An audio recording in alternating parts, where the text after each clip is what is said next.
जय माता दी। आप सभी ने भी घर पर नवरात्रि पर माता रानी को प्रथम दिन विराजमान किया होगा। अब सुबह शाम उनकी पूजा कैसे करें, दिन भर की दिनचर्या क्या रहनी चाहिए जिससे भी कोई भूल चूक ना हो, वीडियो में जानेंगे। लौंग, इलायची, भोग इत्यादि समर्पित करते हैं, फूल पत्ती, तो उनका क्या करें, किस स्वरूप में आप नियमित रूप से माँ के 9 दिनों पूजन करें, वीडियो में जानेंगे। आप जानते होंगे यह 9 दिन चमत्कारी है। भक्तजन अपनी इच्छा शक्ति सामर्थ्य अनुसार माँ को रिझाने मनाने का प्रयत्न करता है और माता रानी भी खुशियों के भंडार भरती है। ऐसे में सुबह और शाम माँ की पूजा आराधना बहुत सुख फलों की प्राप्ति में सहायक होती है।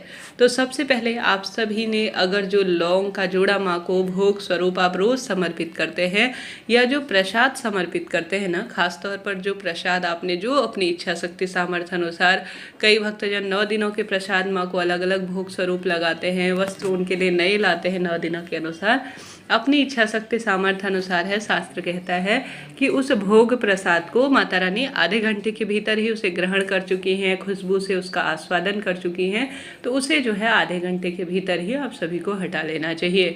प्रसाद माता रानी ग्रहण कर चुकी होती है, ज़्यादा से ज़्यादा 10-15 मिनट 20 मिनट के बाद उस प्रसाद को आपको उस स्थान से अर्थात माता रानी के स्थान से हटा लेना चाहिए।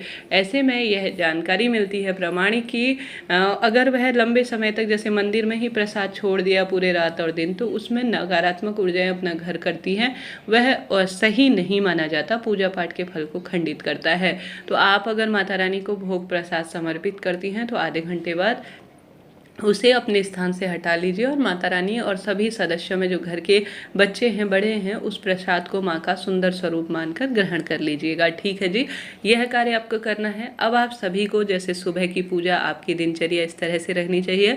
ब्रह्म मुहूर्त में लाल पीले रंग के कपड़ों का चयन करें। शाम को नहाना आवश्यक नहीं है, संभव हो तो नहा लीजिए, नहीं तो आप सभी स्वयं पर जल के छींटे भी डालकर पर्याप्त माँ की सेवा पूजा कर सकते हैं। आप कुल्ला कर लीजिए, संभव हो तो एक जो शाम के कपड़े होते हैं ना, उसके लिए अलग ही व्यवस्था कीजिए, क्योंकि दिन भर में हम जो है जो लेड बाथ इत्यादि जो है टॉयलेट बाथरूम सभी व्यक्ति जाते हैं, तो ऐसे में उन्हीं कपड़ों से माँ की पूजा को स्पर्श करना, ज्योत को स्पर्श करना सही नहीं माना जाता। ऐसी स्थिति में आप सभी विशेष तौर पर जो माँ के मंदिर के कपड़े होंगे ना, जैसे कोई गाउन हो गया या कोई विशेष धोती हो गई या कोई सूट इत्यादि, आप जो भी धारण करते हैं महिला पुरुष, आप जो है एक माँ की पूजा के लिए अलग ही व्यवस्था करें। वह साफ स्वच्छ हो, उसे फिर धो लीजिए दूसरे दिन और उसे काम में लीजिए, इस तरह से करें। कपड़े जरूर बदल लीजिएगा, इस बात का आप ध्यान रखिएगा। साथ के साथ आप सभी को क्या करना है, लाल पीले रंग के कपड़े धारण करने हैं। सुबह सुहागिन महिला सुहाग की सामग्री जरूर धारण करे, जैसे माथे में बिंदी, सिंदूर इत्यादि लगाना। इसके साथ ही बालों को गीला ना छोड़ें, बांध लीजिएगा उन्हें अगर बाल धोते हैं तो। उसके बाद माँ की पूजा करें। अब माँ की पूजा में आपने जो भोग प्रसाद आप बनाना चाहते हैं वह सात्विक ही रखें। सबसे पहले रोज की जैसे सुबह कर रहे हैं तो आवश्यक रूप से फूल पत्ती इत्यादि माँ को आप समर्पित करें। रात को आपको जल का लोटा अगर रखा है माँ के आगे तो उसे सुबह उस स्थान से उठाकर पूरे घर में उसका छिड़काव करें, आचमन के रूप में ग्रहण भी कर सकते हैं। उसके पश्चात माँ को स्नान इत्यादि सुबह कराएं या जो देवी देवताओं के निमित्त दिनचर्या रहती है वह करें। सूर्य देवता को जल चढ़ाएं, महादेव की आराधना करें, सुबह के समय भोग लगाएं और जल का इत्यादि समर्पित कर कर माँ को विशेष तौर पर पूजा आराधना विधि विधान से करें। 9 दिनों तक जो कलश इत्यादि है वह हिलाए डुले नहीं। माता रानी की मूर्ति प्रतिमा इत्यादि भी जहाँ तक संभव हो, कोई विशेष कलश स्थापना है तो उसे हिलाना डुलाना नहीं चाहिए, उसे एक ही स्थान पर 9 दिनों तक रखना चाहिए। अंतिम दिन में ही उसे उठाया जाता है उस स्थान पर, इस बात का ध्यान रखें। आपने ज्योत प्रज्वलित कर रखी है माता रानी के आगे तो इस बात का ध्यान रखिए ज्योत खंडित ना हो। समय समय पर धीरे धीरे उसकी देखभाल करें। अगर ऐसा है कि ज्योत खंडित होने का भय है तो उसी के स्थान पर एक दूसरा खंडित होने से पहले ही छोटा सा एक दीपक लगा लीजिए, ताकि आपका अखंड दीप का नियम टूटे नहीं। ठीक है जी, दीपक जलता रहेगा, दूसरा प्रति उत्तर जो है दीपक जलता रहेगा प्रतिफल, तो उससे आपके ज्योत का नियम अपूर्ण नहीं रहेगा, परिपूर्ण ही रहेगा। ठीक है जी, ऐसा ना हो कि अखंड दीप जले तो उस ज्योत का आपको ध्यान रखना है। माता रानी की विशेष पूजा अर्चना करते हैं तो दिन भर घर का दरवाज़ा बंद ना हो, इस बात का भी ध्यान रखें। अगर कोई नियम लेते हैं जैसे अखंड ज्योत या माता रानी का कोई विशेष आपने अनुष्ठान है तो घर के दरवाजे बंद नहीं करनी चाहिए, ऐसा शास्त्र प्रमाण कहता है। तो इन चीज़ों का आप ध्यान रखते हुए पूजा करें। दिन भर में अपनी दिनचर्या बहुत सात्विक रखें। इन 9 दिनों में जो है जैसे संबंध इत्यादि से बनाने से बचना चाहिए। और कोई विशेष नियम जैसे ले रखे हैं नाखून काटना, बाल इत्यादि, है पूरी जानकारी मैंने पहले ही चैनल पर दी है। इन चीज़ों को आप सभी को करने से स्वयं को रोकना चाहिए। यह दिन चमत्कारी है और माता रानी के स्वरूप में आपको दर्शन देंगी, यह माता रानी ही जाने। तो सुबह आपने पूजा आराधना करी, सुबह स्नान कराएं, फूल नए चढ़ाएं, पत्ते चढ़ाएं, रात के पुष्प इत्यादि जो है आप हैं तो उसे हटा लीजिएगा और माता रानी के आगे भोग प्रसाद समर्पित करें, जल का लोटा रखें।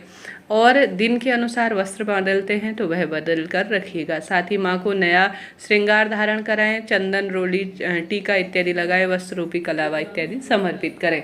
माँ की आरती गाकर सुबह की दिनचर्या करें। पूरे दिन भर में माँ के सामने अगर संभव हो आप जो है दिन भर में भी भोग लगाते हैं, जैसे कई भक्तजन दोपहरी में भोग लगाते हैं तो वह भी कर लीजिएगा, नहीं तो आवश्यकता नहीं है, सुबह शाम ही भोग लगाना पर्याप्त रहता है।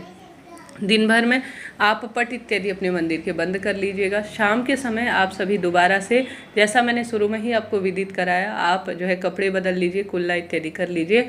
उसके पश्चात जो है दिन के जो माँ को चढ़े हुए फूल पत्तियाँ इत्यादि हैं वह अलग कर लीजिए और नए सिरे से सबसे पहले माँ को शाम को स्नान कराना जरूरी नहीं है।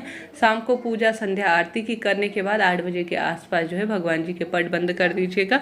माँ को जो है रात्रि जो है शयन के लिए छोड़ दीजिएगा, अर्थात उनके पर्दे इत्यादि बंद कर दीजिएगा। शाम को दीपक लगाएं, भोग लगाएं, दीपक इत्यादि जलाएं। शाम को जो दिन भर का रोली, चंदन, तिलक इत्यादि आपने लगा रखा है वह पूर्ण रूप से साफ सुथरा कर दीजिएगा, फूल इत्यादि हटा दीजिएगा। यही नवरात्रि के 9 दिनों की पूर्ण जो है प्रक्रिया होती है। प्रश्न आते हैं कि दीदी लौंग इलायची का हम सभी माँ को भोग लगाते हैं तो उसका क्या करें। भक्तजनों, आप सभी को बताते हुए चलो कि लौंग इलायची जो आप नियमित रूप से प्रत्येक दिन की लगाते हैं माँ को, उसका आपको अंतिम दिन में हवन में उसे प्रयोग में ले लेना चाहिए। वह अंतिम दिन जो है सभी दिनों की पूर्ति के लिए माना जाता है, तो अंतिम दिन में आप सभी को आवश्यक रूप से माँ का हवन करते हैं तो उसमें वह चीज़ डाल देनी चाहिए। या जो है रोज़ अज्ञारी के माध्यम से अगर आप हवन करते हैं, नियमित दिनचर्या है कि आप शाम को हवन ही करते हैं छोटा सा स्वरूप, तो आप सभी जो है जैसे सुबह का लौंग इलायची शाम को जो है उस अज्ञारी में डाल दीजिएगा, या जो है 2-3 दिन का इकट्ठा कर कर अग्नि के माध्यम से आप सभी उसमें समर्पित कर दीजिएगा। यह आपकी दिनचर्या रहनी चाहिए और यह नियम होने चाहिए। किसी भी तरह से अगर विशेष नवरात्रि की अखंड ज्योत या यह 9 दिनों के आपके व्रत हैं तो संयमित व्यवहार करें और अपने लिए झूठ, कपट, छल इत्यादि का किसी भी तरह से किसी भी व्यक्ति के लिए प्रयोग ना करें। कुल मिलाकर जितना हो प्रभु चिंतन, माँ चिंतन में ही आप अपना समय व्यतीत करें, तभी आपकी नवरात्रि परिपूर्ण होगी। नवरात्रि पूजा से संबंधित कोई प्रश्न हो पूछ लीजिएगा। कौन सी वीडियो आप देखना चाहते हैं यह भी मुझे ज़रूर से बताइएगा। अभी के लिए इतना ही, मिलते हैं इसी तरह की नई जानकारी के साथ। जय माता दी, राधे राधे।